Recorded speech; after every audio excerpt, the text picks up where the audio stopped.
اعوذ باللہ من الشیطان الرجیم بسم اللہ الرحمن الرحیم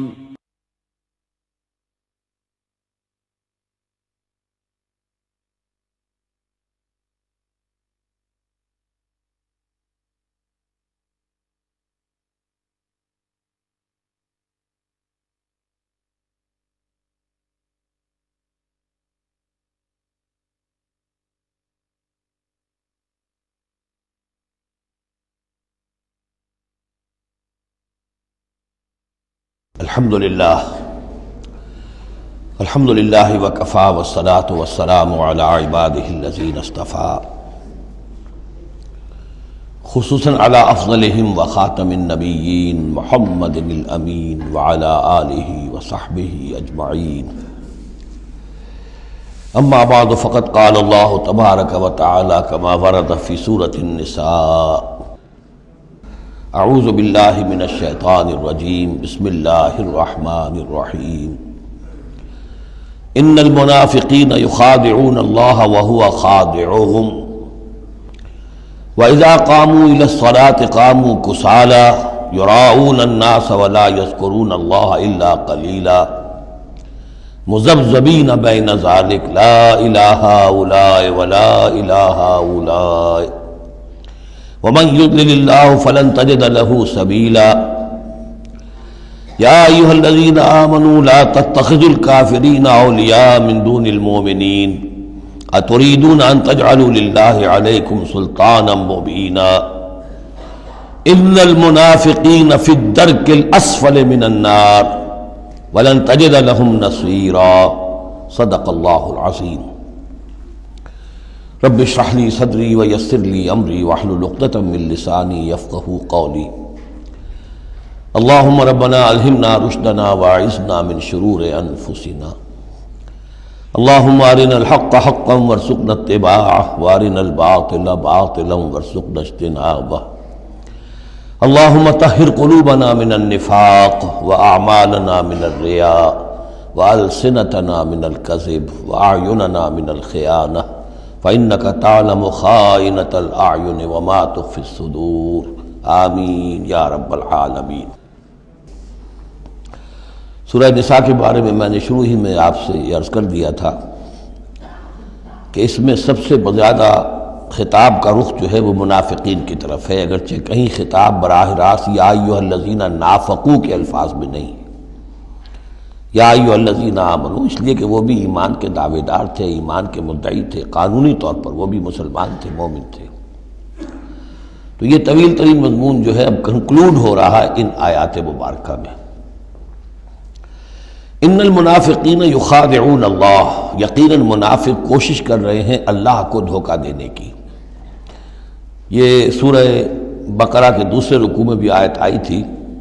میں نے عرض کیا تھا کہ مخادعہ باب مفاعلہ میں کسی شے کی کوشش ہوتی ہے، اس لیے کہ سامنے مقابلہ ہوتا ہے، پتہ نہیں ہوتا کون جیتے گا کون ہارے گا. لیکن یہاں اللہ کی طرف سے وَهُوَ خَادِعُهُمْ،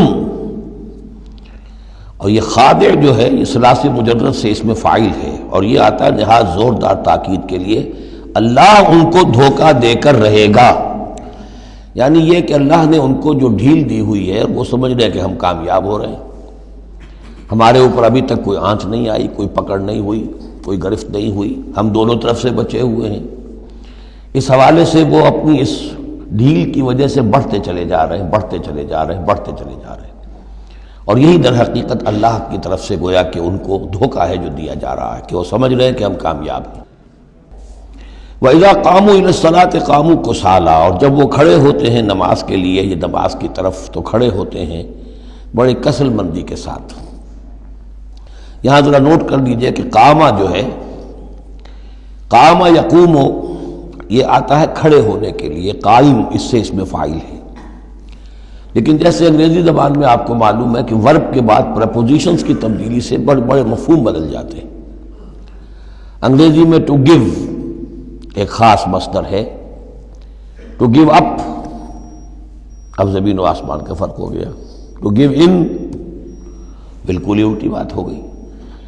عربی میں اتنا فرق نہیں ہوتا، لیکن پھر بھی ظاہر بات ہے کہ جو پریپوزیشنز چینج ہوتی ہیں تو فرق پڑتا ہے۔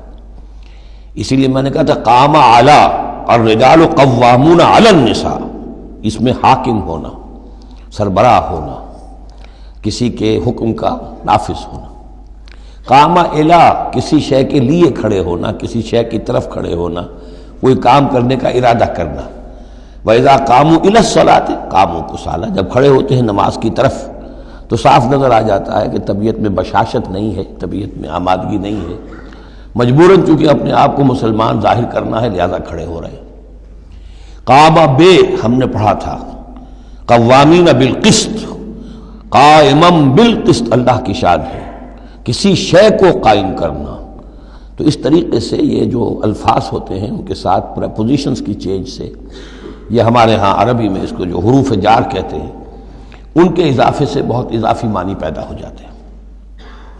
یراؤن الناس ولا یذکرون اللہ الا قلیلا، وہ لوگوں کو صرف دکھانے کے لیے کھڑے ہوتے ہیں، اور حقیقت میں جو ذکر الہی جو نماز کا اصل مقصد ہے، اقیم الصلاۃ لذکری، وہ انہیں نہیں حاصل ہوتا مگر بہت تھوڑا سا، کسی وقت کوئی واقعتاً اس بے دھیانی میں بھی ہو سکتا ہے کوئی آیت جو ہے وہ بجلی کے کڑکے کی طرح کڑک کر اور ان کے شعور کے اوپر کچھ نہ کچھ اثرات پیدا کر دے، الا قلیلا، بہت ہی شاذ۔ مذبذبین بین ذالک، یہ اس کے مابین مذبذب ہو کر رہ گئے ہیں، کفر کی طرف یا ایمان کی طرف، یکسو نہیں ہو رہے۔ اس لیے بار بار حضرت ابراہیم کے ساتھ اور حضرت ابراہیم کے تذکرے کے ساتھ حنیف کا لفظ آتا ہے، یکسو ہو جاؤ۔ دنیا میں کفر پر بھی انسان یکسو ہو تو کم سے کم دنیا بن جائے گی اس کی، لیکن یہ کہ اصل میں اگر دنیا اور آخرت دونوں بنانے ہیں تو پھر ایمان کے ساتھ یکسو ہونا ضروری ہے۔ لیکن جو بیچ میں رہیں گے ادھر کے نہ ادھر کے، تو ان کے لیے تو خسرت دنیا والآخرہ، ان کے لیے دنیا اور آخرت دونوں کا گھاٹا اور نقصان ہے۔ لا الہ الا ولا الہ الا، نہ تو یہ ان کی جانب ہے نہ ان کی جانب ہے، نہ ان کے ساتھ یکسو ہیں نہ ان کے ساتھ یکسو ہیں، نہ اہل ایمان کے ساتھ مخلص ہیں نہ اہل کفر کے ساتھ مخلص ہیں۔ وَمَن يُضْلِلِ اللَّهُ فَلَن تَجِدَ سَبِيلًا، اور جسے اللہ ہی نے گمراہ کر دیا ہو، یعنی جس کی گمراہی پر اللہ کی طرف سے مہر تصدیق ثبت ہو چکی ہے، پھر اب اس کے لیے فَلَن تَجِدَ لَهُ سَبِيلًا، اس کے لیے اب کوئی راستہ نہ پاؤ گے۔ یا ایھا الذین آمنوا لا تتخذوا الکافرین اولیاء من دون المؤمنین، یہ مضمون پہلے بھی آ چکا ہے۔ یہ بھی ایک نفاق کی علامت ہے کہ اہل ایمان کو چھوڑ کر کافروں کے ساتھ دوستیوں کی پینگیں بڑھائی جائیں۔ اہل ایمان بت بناؤ کافروں کو اپنے حمایتی اور مددگار اور دوست اور بھیدی مسلمانوں کو چھوڑ کر۔ اتریدون ان تجعلوا للہ علیکم سلطانا مبینا، کیا تم چاہتے ہو کہ تم اپنے خلاف اللہ کے ہاتھ میں ایک دلیل دے دو، حجت دے دو؟ یعنی اللہ تعالیٰ جب محاسبہ کرے گا آخرت میں تو اس دلیل کا کیا جواب دو گے کہ تمہاری دوستیاں کافروں کے ساتھ تھی؟ تو یہ تو حجت قاطع بن جائے گی تمہارے خلاف، علیکم سلطان مبینہ، یہ حجت قاطعہ ہوگی تمہارے خلاف۔ اب یہ آ رہی آیت ایک اعتبار سے یہ منافقین کے حق میں قرآن حکیم کی سخت ترین آیت ہے، اگرچہ جو سخت ترین آیت بعض اعتبارات سے بلکہ ایک خاص لطیف پہلو سے سخت تر جو آیت ہے وہ سورہ توبہ میں آئے گی۔ یہ دو صورتیں ہیں اصل میں طویل صورتوں میں سے، سورہ توبہ اور سورہ نساء، جس میں کہ نفاق کا مضمون سب سے زیادہ تفصیل کے ساتھ آیا۔ ان المنافقین فی الدرک الاسفل من النار، یقیناً منافق آگ کے سب سے نچلے طبقے میں ہوں گے۔ ولن تجد لہم نصیرا، اور تم نہ پاؤ گے ان کے لیے کوئی مددگار۔ الا الذین تابوا، اصل میں منافقت کا آخری پردہ جو چاک ہوگا وہ ہوگا سورہ توبہ میں، گویا کہ سن 9 ہجری میں جا کر۔ ابھی یہ ہم سن 4 ہجری کے آس پاس ہیں، اس حوالے سے ذرا ابھی فصل ہے، تو ابھی ان کے لیے ایک رعایت رکھی ہے کہ توبہ کا دروازہ تمہارے لیے ابھی کھلا ہے۔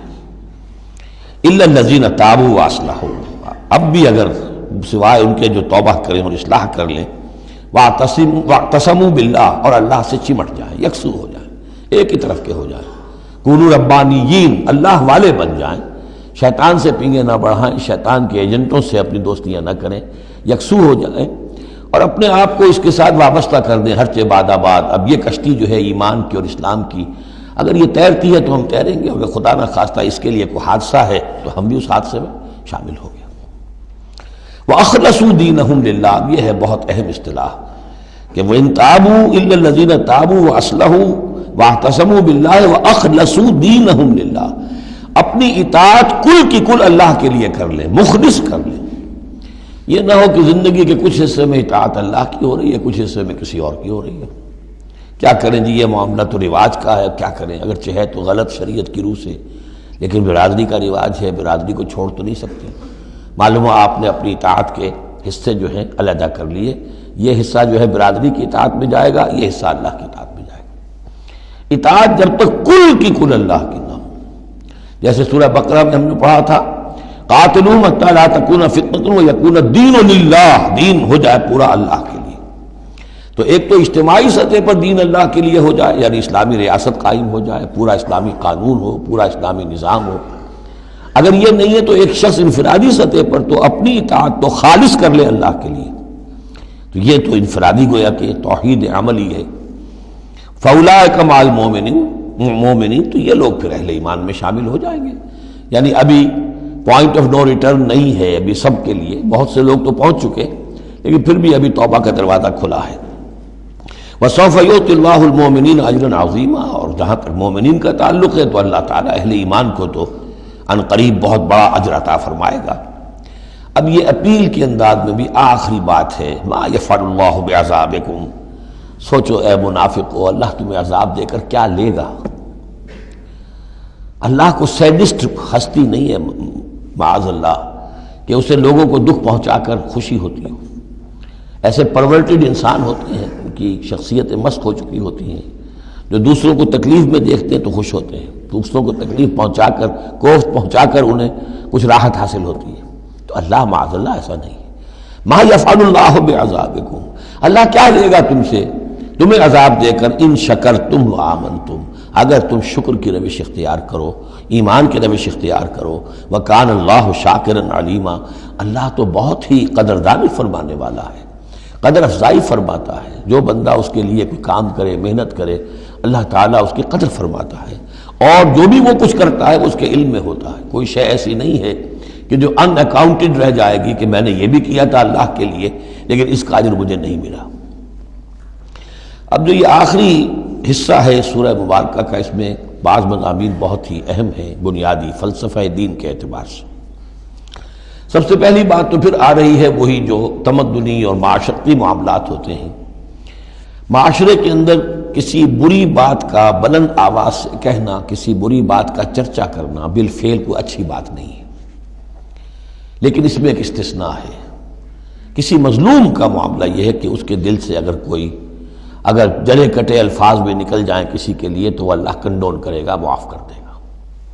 لا يحب اللہ الجہر بالسوء من القول، اللہ کو بالکل پسند نہیں ہے کہ کسی بات کو بلند آوازی سے کہا جائے، بری بات کو، الا من ظلم، سوائے اس کے جس پر ظلم ہوا ہے، جس کا دل دکھا ہے۔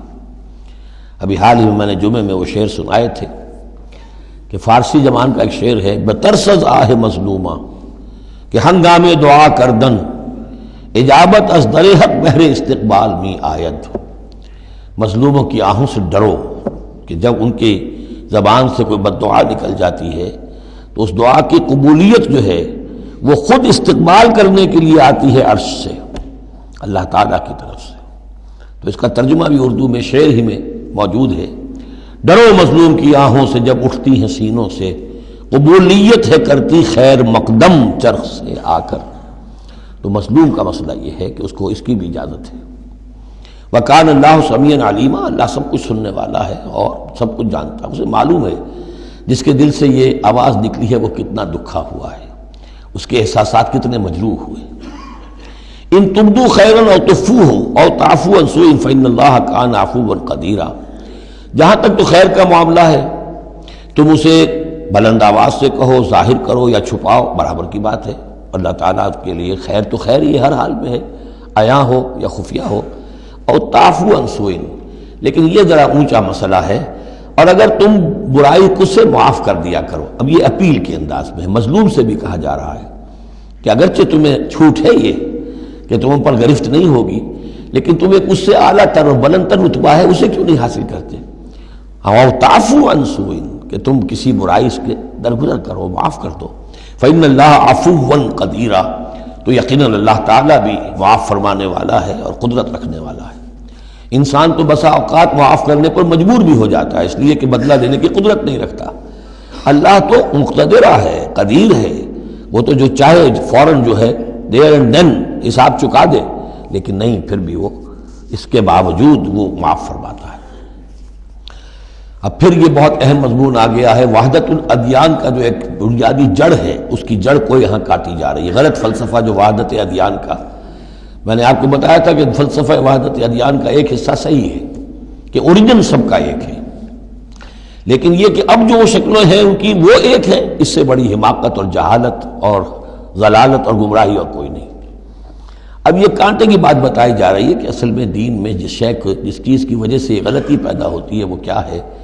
اللہ اور رسولوں میں تفریق پیدا کر دینا۔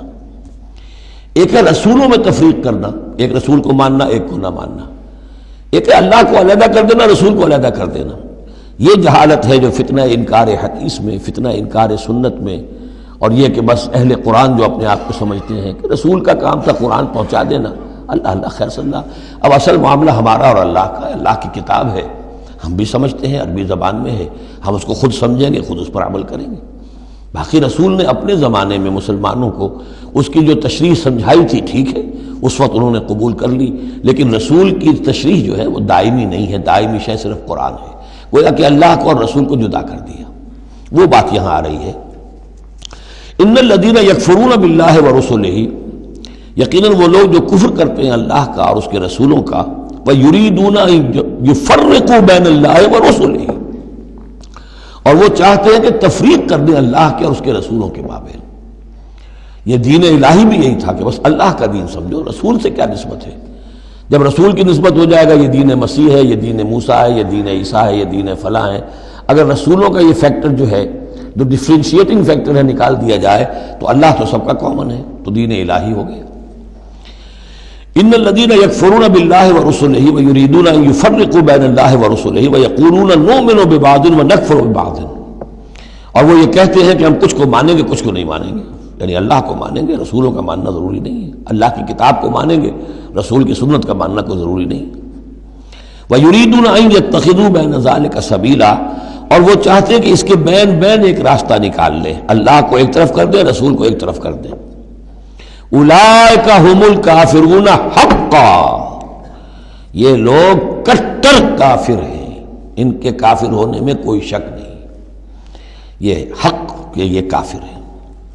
وَأَعْتَدْنَا لِلْكَافِرِينَ عَذَابًا مُهِينًا، اور ہم نے ایسے کافروں کے لیے بڑا اہانت آمیز عذاب تیار کر رکھا ہے۔ وَالَّذِينَ آمَنُوا بِاللَّهِ وَرُسُلِهِ، اور جو لوگ ایمان رکھتے ہیں اللہ پر اور اس کے رسولوں پر، وَلَمْ يُفَرِّقُوا بَيْنَ أَحَدٍ مِّنْهُمْ، اور انہوں نے ان میں سے کسی کے مابین کوئی تفریق نہیں کی، نہ اللہ کو رسول سے جدا کیا، نہ رسول کو رسول سے جدا کیا۔ ہم تو سب کو مانتے ہیں، لا نفرق بین احد من رسلی، ان کو بھی مانتے ہیں جن کے نام قرآن مجید میں آ گئے ہیں، اور مانتے ہیں کہ اور بھی بے شمار آئے ہوں گے، یقین کے ساتھ نہیں کہہ سکتے، تعین کے ساتھ نہیں کہہ سکتے، یہ معلوم ہے اور بھی بہت نبی آئے ہیں، کسی پرٹیکولر پرسن کے بارے میں یقین کے ساتھ نہیں کہہ سکتے، یہ یقین سے کہہ سکتے ہیں کہ بے شمار نبی اور بھی آئے، رسول اور بھی آئے۔ لم يفرقوا بین احد منهم اولئک سوف یؤتیہم اجورہم، یہ وہ لوگ ہیں کہ جنہیں اللہ تعالیٰ ان کے اجر عطا فرمائے گا، وکان اللہ غفور الرحیم، اور یقیناً اللہ تعالیٰ غفور الرحیم ہے۔ یسألک اہل الکتاب ان تنزل علیہم کتاب من السماء، یہ اہل کتاب، یہ یہودی ہے، محمد صلی اللہ علیہ وسلم آپ سے مطالبہ کر رہے ہیں کہ ان پر ایک کتاب آسمان سے اتاری جائے، یعنی جیسے تورات اتری تھی۔ آپ تو کہتے ہیں مجھ پر وحی آتی ہے، کہاں لکھی ہوئی ہے وہ وحی، کون لایا ہے ہمیں تو پتہ نہیں۔ موسیٰ کو تو وہ لکھی ہوئی ملی تھی اور وہ پتھر کی تختیوں میں لے کر آئے تھے۔ یسألک اہل الکتاب ان تنزل علیہم کتاب من السماء فقد سألوا موسیٰ اکبر من ذلک، تو اے نبی آپ فکر نہ کریں، ان کی پرواہ نہ کریں، انہوں نے، ان کے آباء و اجداد نے موسیٰ سے اس سے بھی بڑھ کر مطالبے کیے تھے۔ فقالوا ارنا اللہ جہرۃ، یاد کرو کہ وہ اللہ سے، انہوں نے تو یہ مطالبہ بھی کیا تھا کہ ہمیں دکھاؤ اللہ کو عیاناً، ہم خود دیکھنا چاہتے ہیں۔ فاخذتهم الصاعقۃ بظلمهم، تو ان کی اس گناہ کی پاداش میں انہیں ایک کڑک نے آ پکڑا تھا۔ ثم اتخذوا العجل من بعد ما جاءتهم البینات، پھر یہ کہ ان لوگوں کی ناہنجاری کا یہ بھی اندازہ کرو کہ جبکہ واضح نشانیاں ان کے پاس آ چکی تھیں، 9 معجزے حضرت موسیٰ کے وہ دیکھ چکے تھے، پھر بھی انہوں نے بچڑے کی برت سے شروع کر دی۔ فَعَفَوْنَا عَنْ ذَلِكَ، ہم نے ان تمام چیزوں سے درگزر کیا۔ وَآتَيْنَا مُوسَىٰ سُلْطَانًا مُبِينًا، اور ہم نے موسیٰ کو غلبہ عطا کیا، واضح غلبہ، فرعون اور اس کے علاوہ لشکر کو ان کی نگاہوں کے سامنے غرق کر دیا۔ وَرَفَعْنَا فَوْقَهُمُ الطُّورَ بِمِيثَاقِهِمْ، اور ہم نے ان کے سروں پر معلق کر دیا تھا طور کو، پہاڑ کو، جبکہ ان سے عہد لیا جا رہا تھا۔ وَقُلْنَا لَهُمُ ادْخُلُوا الْبَابَ سُجَّدًا، اور ہم نے کہا تھا کہ جب یہ شہر فتح ہو جائے تمہارے ہاتھوں، یریکو، تو اس میں داخل ہونا تو سروں کو جھکا کر۔ وَقُلْنَا لَهُمْ لَا تَعْدُوا فِي السَّبْتِ، اور ہم نے ان سے یہ بھی کہا تھا کہ سبت کا، ہفتے کا جو قانون ہے اس میں حد سے تجاوز نہ کرو۔ وَأَخَذْنَا مِنْهُمْ مِيثَاقًا غَلِيظًا، اور ہم نے ان تمام باتوں کے ان سے بڑے گاڑھے قول و قرار لیے تھے، بہت گاڑھے معاہدے کیے تھے۔ فَبِمَا نَقْضِهِمْ مِيثَاقَهُمْ، اب یہاں ان کے کچھ جرائم کی فہرست آ رہی ہے، اور یہاں یوں سمجھیے کہ مبتدا ہی کی تکرار ہو رہی ہے، اس میں جو خبر ہے وہ گویا کہ وہ محذوف ہے۔ یوں پہلے اگر سمجھ لیں گے تو بات یوں بنے گی، فَبِمَا نَقْضِهِمْ مِيثَاقَهُمْ لَعَنَّاهُمْ، تو انہوں نے جو ہمارے میثاق کو توڑا اور توڑتے رہے، جو بھی وعدے کیے تھے، ہم نے ان پر لعنت کر دی بس۔ لیکن یہ لعناہم اتنی واضح بات تھی کہ اس کو کہنے کی ضرورت نہیں آئی، بلکہ اور ان کے جرائم کی فہرست بیان ہو رہی ہے۔ فَبِمَا نَقْضِهِمْ مِيثَاقَهُمْ وَكُفْرِهِمْ بِآيَاتِ اللَّهِ، اللہ کے آیات کے انکار کے سبب سے، وَقَتْلِهِمُ الْأَنْبِيَاءَ بِغَيْرِ حَقٍّ، اور ان کا انبیاء کا قتل کر دینا بغیر حق، وَقَوْلِهِمْ قُلُوبُنَا غُلْفٌ، اور ان کے اس کہنے کی پاداش میں کہ ہمارے دل تو غلافوں میں بند ہیں، بل طبع اللہ علیہا بکفرہم، بلکہ حقیقت یہ ہے کہ اللہ نے ان کے اوپر مہر کر دی ہے ان کے کفر کے باعث۔ فلا یؤمنون الا قلیلا، ہاں واقعتاً اب وہ ایمان نہیں لائیں گے مگر بہت ہی شاذ۔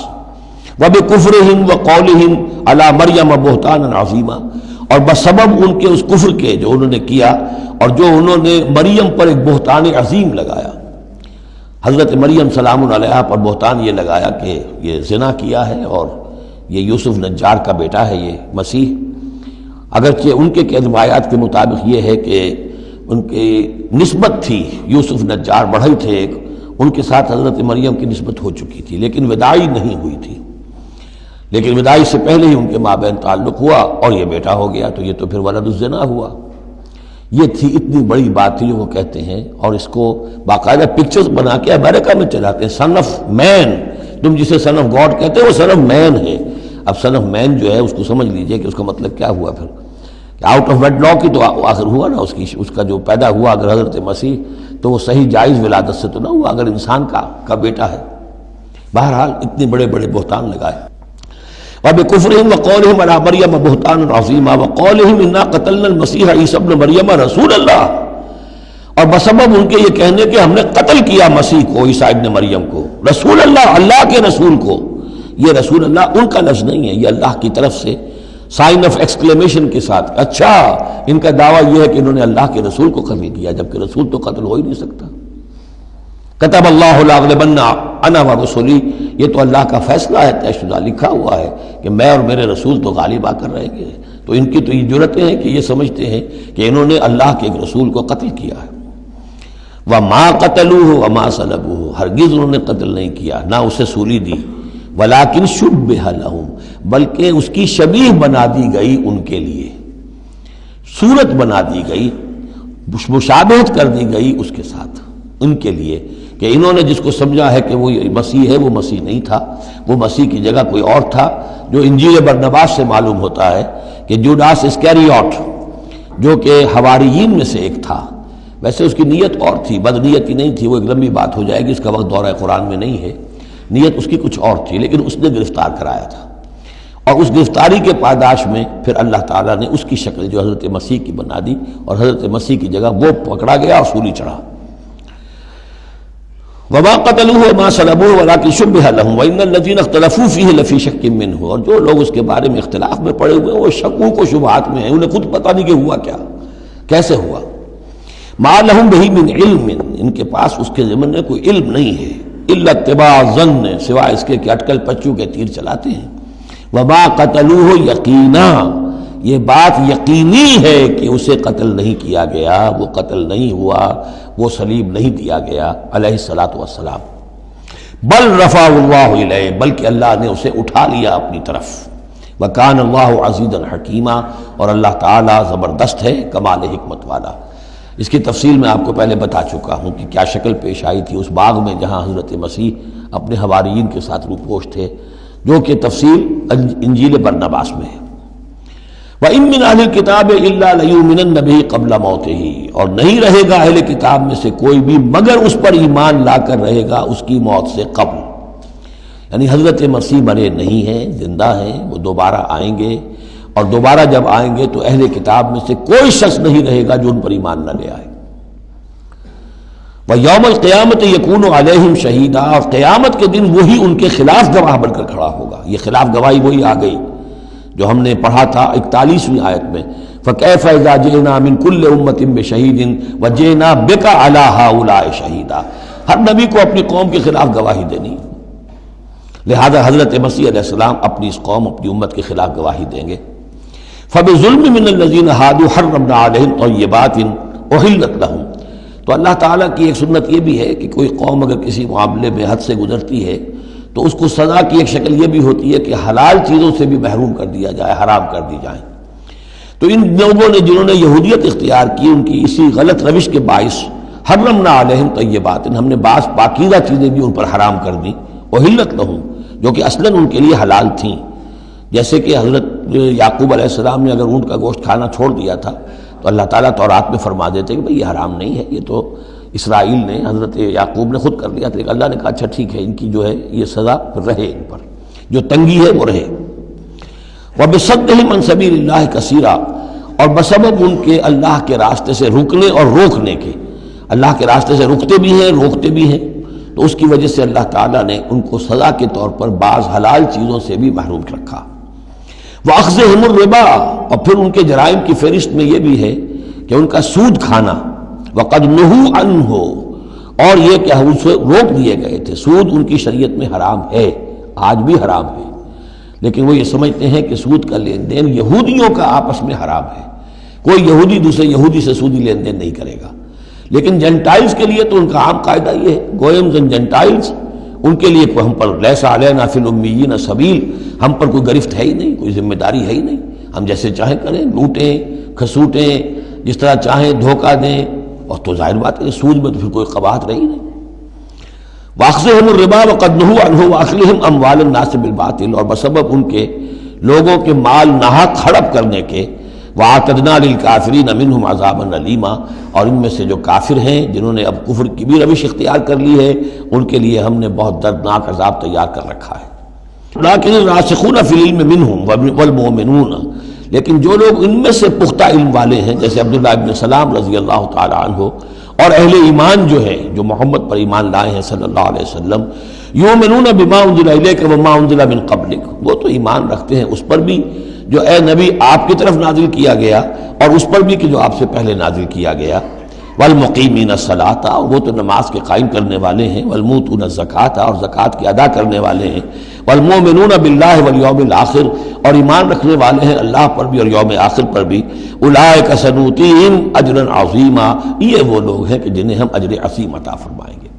یہاں بھی آپ دیکھ رہے ہیں کہ ابھی تھوڑی سی گنجائش رکھی جا رہی ہے کہ اہل کتاب میں سے بھی اگر کوئی ایلیمنٹ ہے، کوئی کہیں کونے کھجرے میں پڑا ہوا جس کے اندر فطرت جو ہے ابھی کچھ موجود ہے، سلامتی کسی درجے میں ہے، تو جس طریقے سے بھی ہو، یعنی بچا کھچا بھی اگر اس کان میں کوئی ہیرے کا ٹکڑا پڑا ہوا تو وہ بھی نکل آئے، بجائے اس کے کہ ابھی آخری دروازہ بند کر دیا جائے۔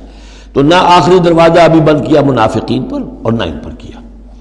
لیکن الراسخون فی العلم منہم، اب ان میں سے اشارہ کر دیا گیا کہ ان میں سے بھی کچھ ہو سکتے ہیں، باقی اہل ایمان کی روش تو یہ ہے ہی، والمؤمنون یؤمنون بما انزل الیک وما انزل من قبلک والمقیمین الصلاۃ والمؤتون الزکوٰۃ والمؤمنون باللہ والیوم الآخر اولئک سنؤتیہم اجرا عظیما۔ اب جو مقام آ رہا ہے یہ 23ویں رکوع کے شروع میں، یہ ان چند مقامات میں سے قرآن کے جس میں کہ انبیاء اور رسولوں کے ناموں کا گلدستہ آیا ہے۔ مثلا یہاں آپ دیکھیں گے پے بپے بہت سے انبیاء اور رسول کا نام لیے گئے، پھر ان میں سے بعض کی جو اضافی اور شانیں ہیں ان کا بیان کیا گیا، اور پھر بڑی اہم آیت فلسفہ قرآن کے اعتبار سے آگے آئے گی کہ نبوت کا بنیادی مقصد کیا ہے۔ نبوت کا بنیادی مقصد، فلسفہ نبوت، اساسی فلسفہ نبوت۔ انا اوحینا الیک کما اوحینا الی نوح، اے نبی ہم نے آپ کی جانب بھی وحی کی ہے جیسے کہ ہم نے نوح کی طرف وحی کی تھی، والنبیین من بعدہ، اور ان کے بعد بہت سے انبیاء پر کی تھی۔ حضرت شیس علیہ السلام وہ بھی حضرت نوح علیہ السلام، بلکہ یہ تو حضرت نوح سے بھی پہلے کے لوگ ہیں، شیس جو ہیں۔ اوحینا الی نوح والنبیین من بعدہ واوحینا الی ابراہیم واسماعیل واسحاق ویعقوب والاسباط، اور ہم نے وحی کی ابراہیم کی طرف، اسماعیل کی طرف، اسحاق کی طرف، یعقوب کی طرف اور ان کی اولاد کی طرف، وعیسیٰ وایوب ویونس وہارون وسلیمان، اور عیسیٰ کی جانب اور ایوب کی جانب اور یونس کی جانب اور ہارون کی جانب اور سلیمان کی جانب، وآتینا داؤد الزبورا، اور داؤد کو تو ہم نے زبور جیسی کتاب عطا فرمائی، ورسلا قد قصصناہم علیک من قبل، ایسے بھی بہت سے رسولوں کو ہم نے بھیجا، یا وہی ہم نے ان کی جانب کی بھیجے ایسے رسول کہ جن کا ہم اس سے پہلے آپ کے سامنے تذکرہ کر چکے ہیں، ورسلا لم نقصصہم علیک، اور ایسے بھی بہت سے رسول ہیں کہ جن کے حالات ہم نے آپ کے سامنے بیان نہیں کیے۔ پوری دنیا کی تاریخ بیان کرنا تو قرآن مجید کا مقصد نہیں ہے، یہ تو کتاب ہدایت ہے، تاریخ کی کتاب نہیں ہے۔ وَكَلَّمَ اللَّهُ مُوسَىٰ تَكْلِيمًا، اور خاص اب شان جو حضرت موسیٰ علیہ السلام کی امتیازی شان ہے، اور موسیٰ سے تو کلام کیا اللہ نے جیسے کہ کلام کیا جاتا ہے، بس صرف یہ ہے کہ من ورائے حجاب تھا، پردے کے پیچھے سے تھا دو بدو کلام۔ اب وہ آیت آ رہی ہے کہ یہ رسول کس لیے بھیجے گئے؟ رسلا مبشرین و منذرین، یہ رسول بھیجے گئے بشارت دینے والے بنا کر اور خبردار کرنے والے بنا کر، لئلا یکون للناس علی اللہ حجۃ بعد الرسل، تاکہ نہ رہ جائے لوگوں کے حق میں، للناس نام نوٹ کیجئے، علی اللہ، اللہ کے مقابلے میں کوئی حجت، کوئی دلیل رسولوں کے آنے کے بعد، وکان اللہ عزیزا حکیما، اور اللہ تعالیٰ زبردست ہے لیکن ساتھ ہی حکمت والا ہے۔ اب اس کو سمجھیے کہ جب ہم یہ کہتے ہیں کہ قیامت کے دن اللہ تعالیٰ حساب لے گا اور امتحان ہوگا، امتحان سے پھر نتائج نکلیں گے ہمارے کہ کون پاس ہوا کون فیل ہوا، لیکن امتحان لیا جاتا ہے کچھ پڑھا کر، کیا پڑھایا ہمیں، جانچا جاتا ہے کسی کو کچھ دے کر، کسی بچے کو آپ دیجئے 10 روپے، پھر آپ دیکھیے اس کا میلان تباہ کیا ہے، ٹافی کی دکان کی طرف بھاگتا ہے یا کوئی کسی کتابوں کی دکان کی طرف بھاگتا ہے، پتہ چل جائے گا اس کا کیا، اس کا رجحان کیا ہے۔ کچھ دے کر آزماتے ہیں نا، کچھ پڑھا کر امتحان لیتے ہیں، تو ہمیں کیا پڑھایا ہے، کیا دیا ہے؟ اس میں ہے جو قرآن مجید کا بنیادی فلسفہ ہے کہ اللہ تعالیٰ نے انسان کو سمع، بصر، عقل، 3 بڑی چیزیں دی، پھر اللہ تعالیٰ نے انسان کے اندر روح ودیت کی اور نفس انسانی میں خیر اور شر کا علم ودیت کر دیا ہے۔ اب آئندہ کوئی وحی نہ آئے تب بھی ہر انسان جو ہے ان باتوں کی بنا پر اکاؤنٹیبل ہے۔ ہم نے تمہارے اندر تمیز رکھ دی تھی، یہ نیکی ہے یہ بدی ہے، تم بدی کی طرف کیوں گئے؟ تو گویا کہ کوئی نبی نہ آتا، کوئی کتاب نہ آتی، کوئی رسول نہ آتا، تب بھی اللہ تعالیٰ کی طرف سے محاسبہ ناحق نہیں تھا، اس لیے کہ وہ بنیادی چیزیں اللہ تعالیٰ دے چکا ہے۔ البتہ اتمام حجت کرتا ہے اللہ۔ اب یہ نوٹ کیجئے، حجت کیا ہے؟ حجت تو عقل ہے جو اللہ نے ہمیں دے رکھی ہے۔ ان السمع والبصر والفؤاد کل اولئک کان عنہ مسئولا، اس کی بنیاد پر مسئولیت ہے۔ اور یہ کہ نفس ونفس وما سواہا فالہمہا فجورہا وتقواہا، اس کے اندر نیکی اور بدی کی تمیز ودیت کر دی ہے، پھر تمہیں روح پھونکی ہے۔ ان سب چیزوں کی بنا پر تم اکاؤنٹیبل ہو، کوئی نبی آتا یا نہ آتا، یہ حجت اللہ کی تم پر قائم ہے۔ لیکن پھر بھی اللہ اتمام حجت کرنے کے لیے یہ اضافی شے ہے کہ اللہ نے تم ہی میں سے کچھ لوگوں کو چنا جو بڑے ہی اعلیٰ کردار کے لوگ تھے، تم جانتے تھے کہ یہ ہمارے ہاں کے بہترین لوگ ہیں، ان کے دامن کردار پر کوئی داغ دھبا نہیں ہے، ان کی سیرت و اخلاق تمہارے سامنے تھی کھلی کتاب کے مانند، ان کے پاس ہم نے اپنی وحی بھیجی، اور پھر تمہیں یہ کرو یہ نہ کرو یہ بھی بتا دیا۔ ایگزامینیشن میڈ ایزی بھی ہو گیا تمہارے لیے، اس امتحان کو ہم نے اتنا آسان کر دیا تاکہ اب کسی کے پاس کوئی عذر باقی نہ رہ جائے، کوئی جو ہے یہ پلیڈ نہ کر سکے کہ میں تو اگنورنس کے پلیڈ کرے کہ میں تو اگنورنٹ تھا، مجھے معلوم نہیں تھا۔ جب رسول آ گئے تو اب کوئی عذر باقی نہیں رہا۔ رسول سے پہلے پھر بھی کوئی شخص کہہ سکتا ہے پروردگار میں ایسے ماحول میں پیدا ہو گیا تھا، وہاں سب کے سب اسی رنگ میں رنگے ہوئے تھے، پروردگار میں اپنے 2 وقت کی روٹی کے دھندے میں ایسا لگا رہا کہ مجھے کبھی ہوش ہی نہیں آئی کہ میں سوچتا، لیکن جب رسول آ جاتے ہیں اور رسولوں کے آنے کے بعد حق مبرہن ہو جاتا ہے اور حق و باطل کے درمیان امتیاز بالکل واضح طور پر قائم ہو جاتا ہے، پھر کوئی عذر باقی نہیں رہتا، کوئی حجت پیش کرنے کے لیے لوگوں کے جانب سے اللہ کے سامنے اللہ کے محاسبے کے مقابلے میں باقی نہیں رہتی۔ تو یہ اتمام حجت ہے، اللہ کی طرف سے حجت کا اتمام۔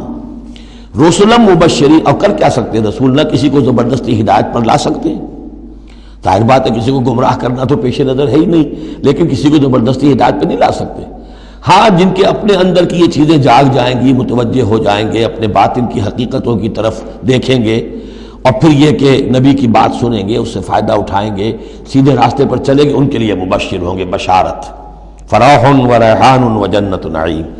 اور جو لوگ یہ ہے کہ اس کے بعد بھی اپنی غلط ہی راستوں پر چلتے رہیں گے، تعصب میں، ہٹ دھرمی میں، ضد میں، مفادات میں، چودراہٹوں کی وجہ سے، ان کو خبردار کریں گے کہ اب تمہارے لیے بدترین انجام جو ہے جہنم تیار ہے۔ تو رسولوں کا بنیادی فنکشن یہی ہے، تبشیر اور انذار، مبشرین و منذرین۔ کس لیے؟ لے اللہ یکونا، تاکہ نہ رہ جائے، للناس، لوگوں کے پاس، لوگوں کے حق میں، اللہ، اللہ کے مقابلے میں، یعنی اللہ کی حجت، اللہ کے محاسبے کے مقابلے میں، حجت، کوئی حجت، کوئی عذر، کوئی بہانہ باقی نہ رہے بعد الرسل، رسولوں کے آنے کے بعد۔ وکان اللہ عزیز حکیمہ، اللہ عزیز ہے، بغیر رسولوں کے بھی محاسبہ کرے، اختیار اس کا مطلق ہے، حکیم ہے، اس نے یہ نظام بنایا ہے اپنے محاسبہ اخروی کے لیے۔ اب اس میں البتہ ایک بات اور نوٹ کر دیجئے، یہ بڑی تفصیل سے میں نے یہ چیزیں لکھی ہوئی ہیں اپنی ایک کتاب میں، نبی اکرم صلی اللہ علیہ وسلم کا مقصد بعثت، کہ ایک بنیادی مقصد ہے رسالت کا، وہ تو یہ ہے، اور ایک تکمیلی مقصد ہے رسالت کا جو محمد الرسول اللہ پر جا کر کامل ہوا ہے صلی اللہ علیہ وسلم، وہ ہے لِيُظْهِرَهُ عَلَى الدِّينِ كُلِّهِ۔ انہوں نے بھی کام شروع کیا یہیں سے، یا ایھا النبی انا ارسلناک شاہدا ومبشرا ونذیرا وداعیا الی اللہ باذنہ وسراجا منیرا۔ بنیادی حیثیت تو وہی آپ کی بھی وہی ہے، لیکن اس کے اوپر تکمیلی حیثیت کیا ہے؟ هو الذی ارسل رسولہ بالہدی ودین الحق لیظہرہ علی الدین کلہ۔ یہ آپ کی امتیازی شان ہے۔ لیکن اللہ یشہد بما انزل الیک انزلہ بعلمہ، اللہ تعالیٰ اس پر گواہ ہے کہ جو کچھ اس نے نازل کیا ہے نبی آپ کی طرف، وہ اس نے علم کیا ہے، اس نے نازل کیا اپنے علم سے۔ والملائکۃ، اور فرشتے اس پر گواہ ہیں، یشہدون۔ وکفیٰ باللہ شہیدا، اور ویسے تو اللہ تنہا بھی گواہ کے لیے، گواہ ہونے کے اعتبار سے کافی ہے۔ ان الذین کفروا وصدوا عن سبیل اللہ قد ضلوا ضلالا بعیدا۔ اب محمد کے آنے کے بعد صلی اللہ علیہ وسلم پھر بھی جو لوگ کفر پر اڑے رہے اور رکے رہے اور روکتے رہے اللہ کے راستے سے دوسروں کو، وہ تو پھر بہک گئے ہیں، بھٹک گئے ہیں، ضلالا بعیدا، اور یہ اپنے بھٹکنے میں اور بہکنے میں، گمراہی میں بہت دور نکل گئے۔ ان الذین کفروا وظلموا لم یکن اللہ لیغفر لهم۔ اب یہ لوگ جنہوں نے کفر کیا ہے، جو اڑ گئے ہیں کفر پر اور جو اس شرک پر اور ناحق جو راستہ ہے اس کے اوپر جم گئے ہیں، لم یکن اللہ لیغفر لهم، اب اللہ کا یہ طریقہ نہیں ہوگا کہ انہیں معاف کر دے، اللہ انہیں اب ہرگز بخشنے والا نہیں ہے۔ ولا لیہدیہم طریقہ، اور نہ یہ کہ انہیں کسی راستے کی ہدایت دے، الا طریقہ جہنم، سوائے ایک راستے کے، اور وہ جہنم کا راستہ ہے۔ اب تو وہی کھلی ہوئی ہے شاہراہ، اسی پر یہ بگٹر دوڑتے رہیں، خالدین فیہا، وہ اس میں ہمیشہ ہمیش رہیں گے، ابدا، ہمیشہ ہمیش۔ وکان ذلک علی اللہ یسیرا، اور یہ اللہ پر بہت آسان ہے۔ دیکھیے اس کو مقابلے میں لائیے، ما یفعل اللہ بعذابکم، اللہ کیا کرے گا تمہیں عذاب دے کر، لیکن اس سے یہ نہ سمجھے کہ اللہ عذاب نہیں دے گا۔ یقیناً اللہ سیڈسٹ نہیں ہے، یقیناً اللہ کو عذاب دے کر خوشی نہیں ہوگی، لیکن یہ کہ اس کا ایک ضابطہ ہے، اس کا ایک قانون ہے، اسی پر اس نے دنیا بنائی ہے، لہذا اس کے مطابق وہ عمل تو کرے گا۔ اور یہ اس پر کوئی بھاری گزرنے والی بات نہیں ہے کہ اپنی ہی مخلوق کو، اس لیے کہ بعض ملن قسم کے صوفی جو ہیں وہ یہ بھی کہتے ہیں کہ یہ اللہ بڑا رحیم ہے، اب کیا وہ اپنی مخلوق کو جہنم میں جھونک دے گا؟ یہ تو ایسے ڈراوے کے لیے، ذرا سیدھا کرنے کے لیے، جیسے بچوں کو ڈانٹ دیتا ہے باپ ہو ماں ہو، میں تیرا قیمہ کر دوں گی، تو کوئی کیا قیمہ کر دے گی کوئی ماں اپنے بچے کا؟ لیکن یہ تو اصل میں صرف ڈراوا ہے اور کچھ نہیں، لیکن یہ بات صحیح نہیں ہے۔ اسی لیے اللہ تعالیٰ کہتا ہے کہ کان ذالک علی اللہ یسیرا، اللہ کے لیے یہ بہت آسان ہے، بہت ہلکی بات ہے اس کے لیے۔ یا ایھا الناس، اب یوں سمجھیے کہ کنکلوڈنگ حصہ جو ہے سورہ مبارکہ کا، یا ایھا الناس قد جاءکم الرسول بالحق من ربکم فآمنوا خیرا لکم. اس عبارت میں جو زور ہے میں نے کوشش کی ہے کہ میں اسے اپنی آواز کے ذریعے سے واضح کروں. اے لوگوں تمہارے پاس آ چکا ہے رسول حق کے ساتھ، یعنی اب تم یہ نہیں کہہ سکو گے کہ رسول نہیں آیا ہمیں پتہ نہیں تھا. You won't be able to plead ignorance. یہ نہیں کہہ سکتے کہ ہمیں معلوم نہیں تھا، ہم پر بات کھولی نہیں گئی، ہم پر بات واضح نہیں ہوئی.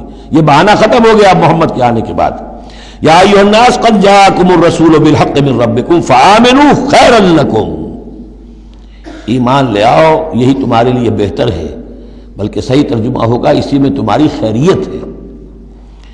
وَإِن تَكْفُرُوا فَإِنَّ لِلَّهِ مَا فِي السَّمَاوَاتِ وَالْأَرْضِ. اور کفر پر اڑے رہو گے تو اللہ تعالیٰ کا کیا بگاڑ لوگے؟ آسمانوں اور زمین میں جو کچھ ہے وہ اللہ ہی کا ہے.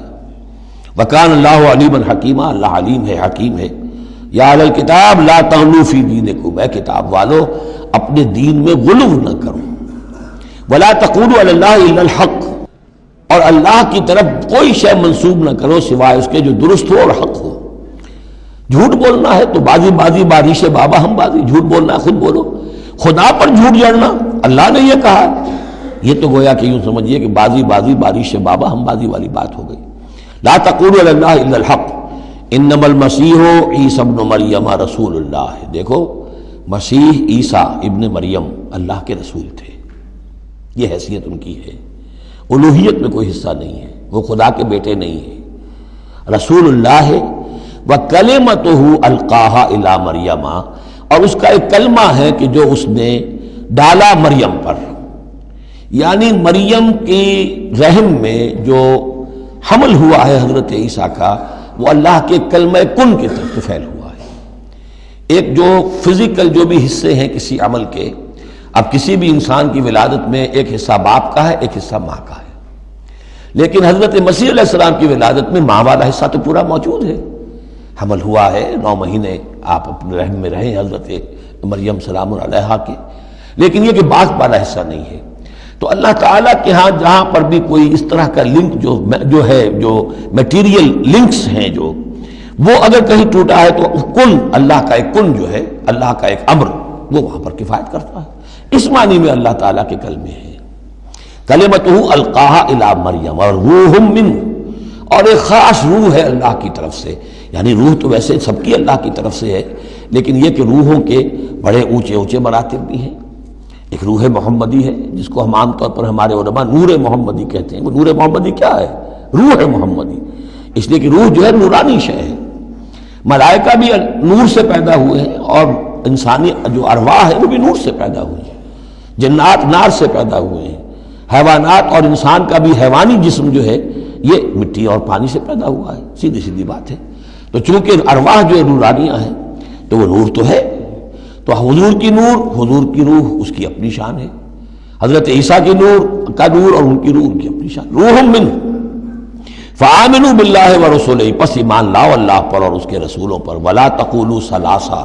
اور دیکھو تثلیث کا عقیدہ مت گھڑو. یہ نہ کہو کہ تین ایک میں تین میں ایک، الوہیت تین میں ہو گئی، تین اقنوم ہے. انتہوا خیرا لکم. باز آ جاؤ اسی میں تمہاری خیریت ہے.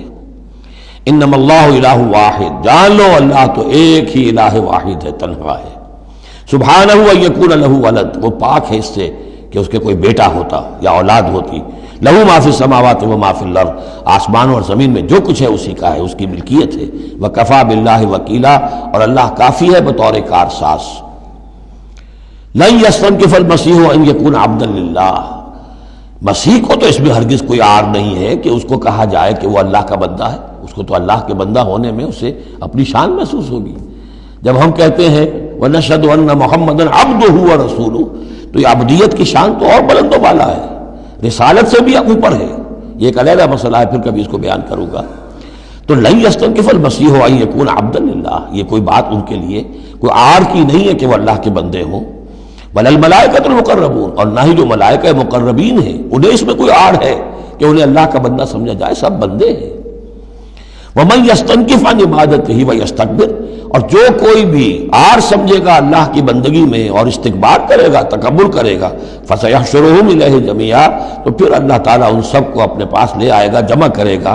فَأَمَّا الَّذِينَ آمَنُوا وَعَمِلُوا الصَّالِحَاتِ، تو جو لوگ ایمان لائے ہوئے ہوں گے اور جنہوں نے نیک عمل کیے ہوں گے، فَيُوَفِّيهِمْ أُجُورَهُمْ، تو انہیں ان کے پورے پورے اجر دے گا، پورے پورے، وَيَزِيدُهُمْ مِنْ فَضْلِهِ، اور خاص اپنے فضل سے انہیں مزید دے گا، بونس بھی دے گا۔ آپ کو آخری جو ٹپ کر دیتے ہیں کسی کو، کسی نے کام کیا اچھا کیا ہے تو اسے انعام دیتے ہیں، اپنے فضل سے اور نوازے گا۔ وَأَمَّا الَّذِينَ اسْتَنكَفُوا وَاسْتَكْبَرُوا، اور جنہوں نے عبدیت کے اندر کوئی آر محسوس کی تھی اور تکبر کیا تھا، فَيُعَذِّبُهُمْ عَذَابًا أَلِيمًا، ان کو وہ عذاب دے گا بہت زبردست اور بہت دردناک۔ وَلَا يَجِدُونَ لَهُم مِّن دُونِ اللَّهِ وَلِيًّا وَلَا نَصِيرًا، اور وہ نہیں پائیں گے اپنے لیے اللہ کے سوا یا اللہ کے مقابلے میں نہ کوئی حمایتی نہ مددگار۔ یا ایھا الناس قد جاءکم برہان من ربکم، اے لوگو دیکھو آ چکی ہے تمہارے پاس برہان تمہارے رب کی طرف سے۔ اب یہ قرآن مجید کی طرف اشارہ ہو رہا ہے، اور برہان بھی قرآن جمع محمد مل کر برہان ہوں گے صلی اللہ علیہ وسلم، جیسے میں بیان کر چکا ہوں شروع میں تعارف قرآن میں کہ کتاب جمع رسول مل کر بینہ، حتیٰ تأتیہم البینہ، اور بینہ کیا ہے؟ رسول من اللہ یتلو صحفا مطہرۃ فیہا کتب قیمہ، وانزلنا الیکم نورا، اور ہم نے تمہاری طرف نور نازل کر دیا ہے۔ یہاں چونکہ لفظ کے ساتھ انزال آیا ہے، اس سے مراد لازماً قرآن مجید ہے۔ انزلنا الیکم نورا مبینا، انزلنا ہم نے نازل کر دیا ہے تمہاری طرف ایک روشن نور۔ فاما الذین آمنوا باللہ واعتصموا بہ، تو اب جو لوگ اللہ پر ایمان لائیں گے اور اس کے ساتھ چمٹ جائیں گے، یکسو ہو جائیں گے، خالص اللہ والے بن جائیں گے، مذبذب نہیں رہیں گے کہ ادھر اور ادھر، کبھی ادھر کبھی ادھر، نہ ادھر نہ ادھر، یہ نہیں ہوگی بات، بلکہ یہ کہ وہ پورے طرح یکسو ہو کر اللہ کے دامن سے وابستہ ہو جائیں گے۔ فَسَيُدْخِلُهُمْ فِي رَحْمَةٍ مِّنْهُ وَفَضْلٍ، انہیں وہ داخل کرے گا اپنی رحمت اور فضل میں، وَيَهْدِيهِمْ إِلَيْهِ صِرَاطًا مُسْتَقِيمًا، اور پھر یہ کہ انہیں چلائے گا صراط مستقیم پر جو اس تک لے آئے گی، وہ صراط مستقیم یہدیہم الیہ، اپنی طرف ہدایت دے گا سہج سہج رفتہ رفتہ، الہ اپنے پاس اپنے خاص فضل و کرم کی جوار رحمت میں لے آئے گا، صراطا مستقیما، سیدھے راستے پر چلا کر۔ اب یہ جو ہے آخری ایک آیت رہ گئی ہے، پھر یہ استفتاء ہے۔ قانون وراثت میں جو ایک لفظ آیا تھا کلالہ، اور کلالہ کے بارے میں آیا تھا کہ اس کے اگر بہن بھائی ہوں تو ان کی وراثت کا حکم یہ ہے، وہ لوگوں پر واضح نہیں ہو سکا تھا، جیسے کہ خواتین کے بارے میں بعض اور مسائل واضح نہیں ہو سکے تھے۔ تو یستفتونک، اے نبی یہ آپ سے فتویٰ مانگ رہے ہیں، وضاحت چاہ رہے ہیں۔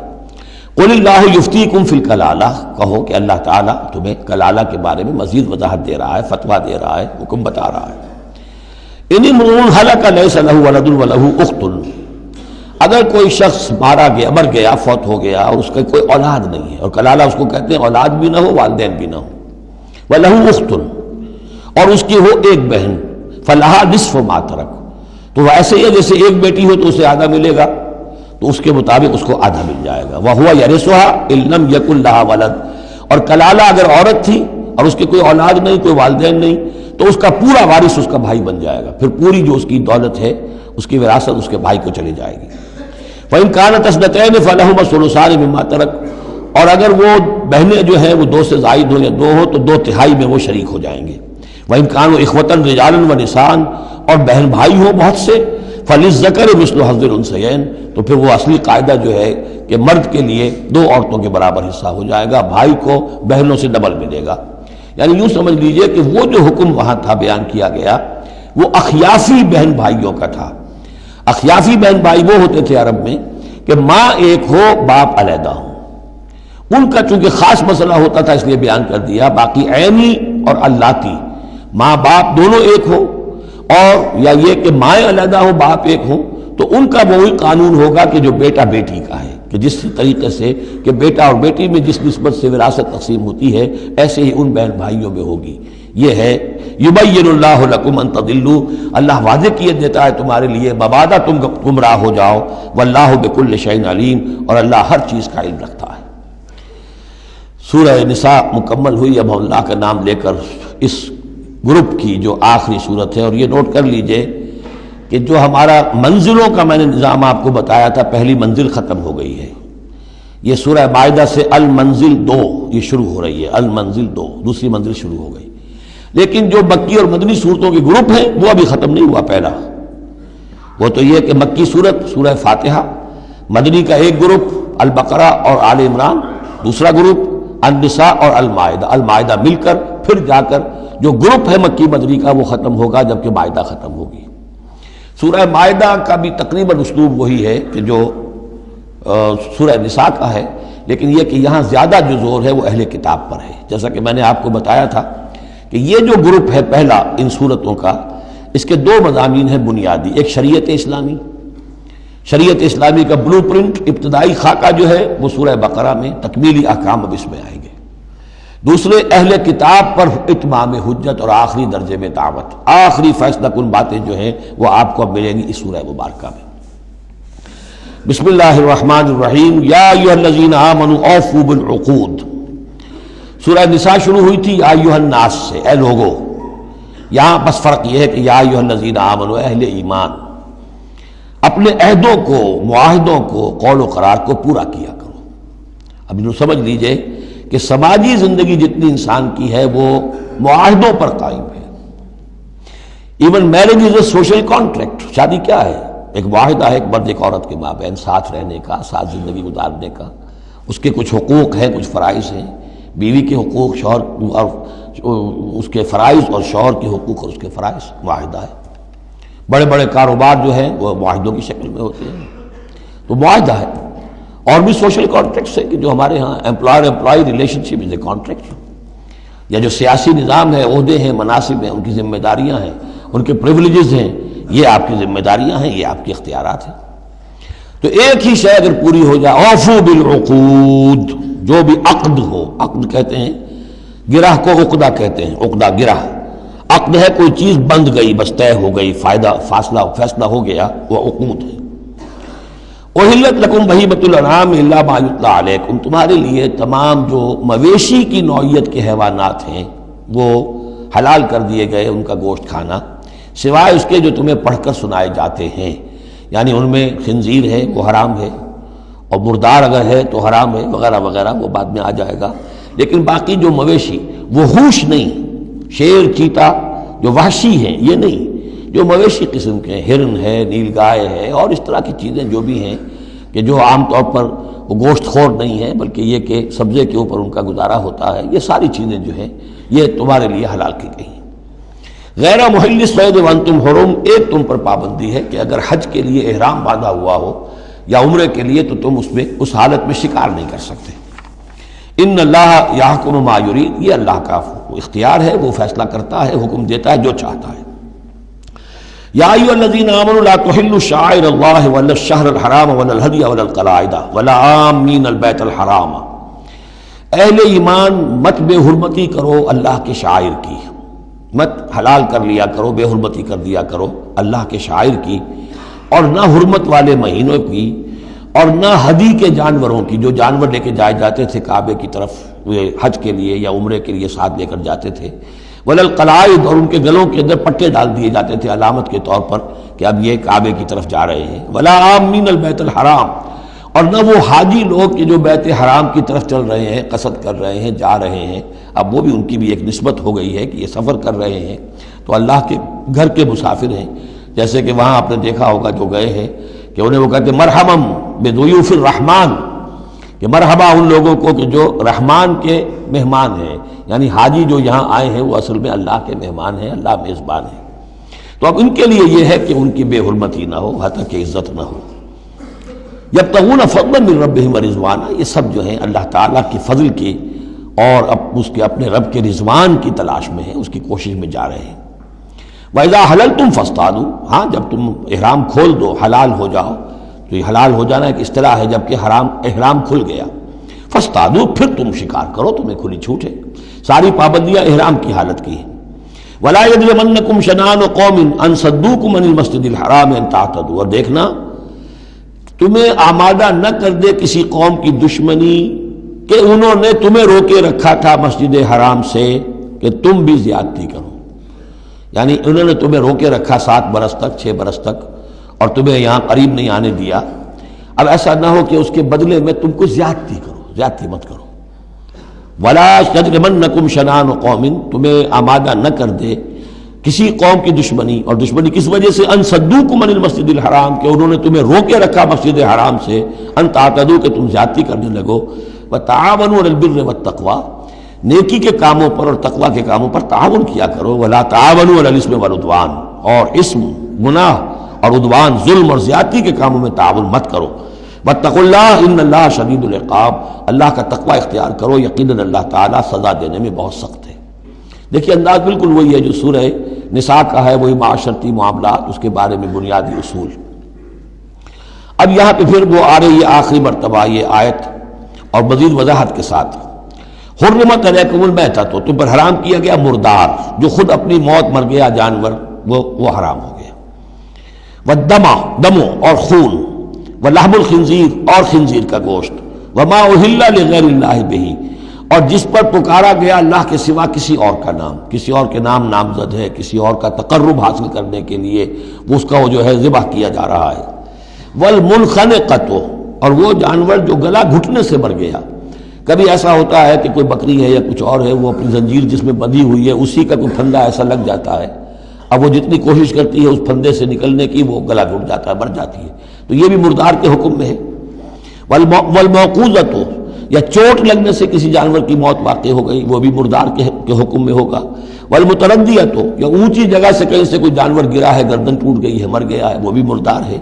والنطیحۃ، کسی اور نے جانور نے سینگ مارا ہے، اس کے صدمے سے وہ ہلاک ہو گیا ہے جانور، تو وہ بھی حرام ہو گیا۔ یعنی میتہ کی مزید 4 قسمیں، یہی نہیں ہے کہ کسی بیماری سے جانور مرا ہو، لیکن یہ کہ یہ مرنے کی، ذبح ہونے کی نوبت نہیں آئی، اس کے جسم سے خون نکلنے کا امکان نہیں رہا، اس کا خون جو ہے اس کے جسم کے اندر ہی جم گیا ہے، اس کے گوشت کا حصہ بن گیا ہے، لہذا وہ مردار کے حکم میں ہے۔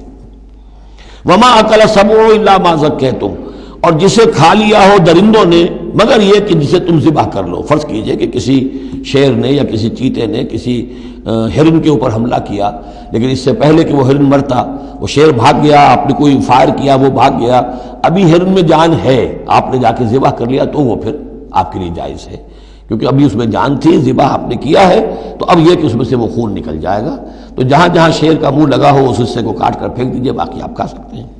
الا ما ذکیتم، سوائے اس کے کہ جسے تم نے ذبح کر لیا۔ وما ذبح علی النصب، اور یہ بھی تمہارے لیے حرام کیا گیا کہ تم استھانوں پہ جا کر ذبح کرو، یہ خاص جگہ ہے، یہ خاص جو ہے وہ کسی ولی اللہ کا بازار ہے، وہاں جا کے ذبح کرنا، یا کسی دیوتا یا دیوی کا کوئی استھان ہے، وہ بھی اب حرام ہو گیا۔ وَأَن تَسْتَقْسِمُوا بِالْأَزْلَامِ، یا جوئے کے تیروں کے ذریعے سے تقسیم کرو، یہ بھی ایک جوئے کی شکل ہو جاتی تھی، وہ لوگ یہ کرتے تھے، قربانی اپنی کی، اس کے بعد گوشت کے ڈھیر لگا دیے، اب تیروں کے ذریعے سے جوا کھیل رہے ہیں، تو بڑے بڑے ڈھیر جو ہیں اس کے اندر داؤ پر لگ رہے ہیں۔ ذالکم فسق، یہ تمام چیزیں جو ہیں گناہ کے کام ہیں۔ الیوم یئس الذین کفروا من دینکم، دیکھو اب یہ کافر لوگ تمہارے دین سے مایوس ہو چکے ہیں، یعنی یہ سمجھ چکے ہیں کہ نظام تو اب اللہ ہی کا رہے گا۔ اب یہاں پر چونکہ سورہ مائدہ جیسا کہ میں نے اس کی آخری صورتوں میں سے ہے، لہذا اب انہیں یہ تو توقع نہیں ہے کہ اسلام کا راستہ روک سکیں گے، لیکن وہ یہ ضرور چاہیں گے کہ اس قسم کی چیزیں تمہارے اندر جاری رہیں، اس طرح کی چیزیں جیسے ہمارے ہاں بھی ہندوانہ اثرات چلتے رہے بہت عرصے تک، اب بھی چل رہے ہیں۔ تو الیوم یئس الذین کفروا من دینکم، تمہارے دین سے تو وہ مایوس ہو چکے ہیں کہ اب یہ دین تو انہی کا ہوگا اور ہمارا دین ختم ہوا۔ فلا تخشوہم واخشونی، تو اب ان سے مت ڈرو، مجھ سے ڈرو۔ الیوم اکملت لکم دینکم، آج کے دن میں نے تمہارے لیے تمہارے دین کی تکمیل فرما دی ہے۔ واتممت علیکم نعمتی، اور تم پر اتمام فرما دیا ہے اپنی نعمت کا۔ ورضیت لکم الاسلام دینا، اور تمہارے لیے میں نے پسند کر لیا ہے ہمیشہ ہمیشہ کے لیے میرے ہاں پسندیدہ اور مقبول دین صرف اسلام ہے۔ فمن اضطر فی مخمصۃ، اب یہ جو حکم دیا گیا تھا یہ چیزیں حرام ہیں، تو لیکن کوئی شخص اگر اضطرار میں آ جائے، شدید فاقہ ہے، بھوک ہے، جان نکل رہی ہے، غیر متجانف لاسم، اس میں گناہ کی طرف کوئی رجحان نہ ہو، کوئی شرارت دل کے اندر نہ ہو کہ میں نے واقعی یہ سور حرام ہے لیکن ذرا چکھ کے دیکھنا ہی ہے آج تو کیسا ہے، نہیں، جان پر بنی ہوئی ہے لیکن اس قسم کا خیال کوئی نہ ہو۔ فإن اللہ غفور الرحیم، تو اللہ تعالیٰ غفور اور رحیم ہے۔ یسألونک ماذا أحل لهم، اے نبی آپ سے پوچھتے ہیں کہ ان کے لیے کیا کچھ حلال ہے۔ قل أحل لكم الطیبات، تمہارے لیے سب پاکیزہ چیزیں حلال کر دی گئیں۔ وما علمتم من الجوارح مکلبین تعلمونہن مما علمکم اللہ، اور جو تم چھوڑتے ہو سدھاتے ہو شکاری جانوروں کو، جنہیں تم چھوڑتے ہو شکار کے لیے، انہیں تم نے سدھایا ہے سکھایا ہے اس میں سے کہ جو اللہ نے تمہیں سکھایا ہے۔ فَكُلُوا مِمَّا أَمْسَكْنَا عَلَيْكُمْ، تو اب وہ اگر جا کر آپ نے کتا چھوڑا ہے، اس نے خرگوش کو پکڑ لیا ہے یا کسی اور جانور کو، فَإِنْ أَمْسَكْنَا عَلَيْكُمْ، اگر انہوں نے روکے رکھا ہے تمہارے لیے اس شکار کو تو اس کو کھاؤ، وَاذْكُرُوا اسْمَ اللَّهِ عَلَيْهِ، اس پر اللہ کا نام لو، وَاتَّقُوا اللَّهَ، اور اللہ تعالیٰ کا تقوی اختیار کرو، إِنَّ اللَّهَ سَرِيعُ الْحِسَابِ، یقیناً اللہ تعالیٰ حساب لینے میں بہت جلدی کرتا ہے، یا حساب لینے میں اسے دیر نہیں لگتی۔ بارک اللہ لی ولکم فی القرآن العظیم ونفعنی وإیاکم بالآیات والذکر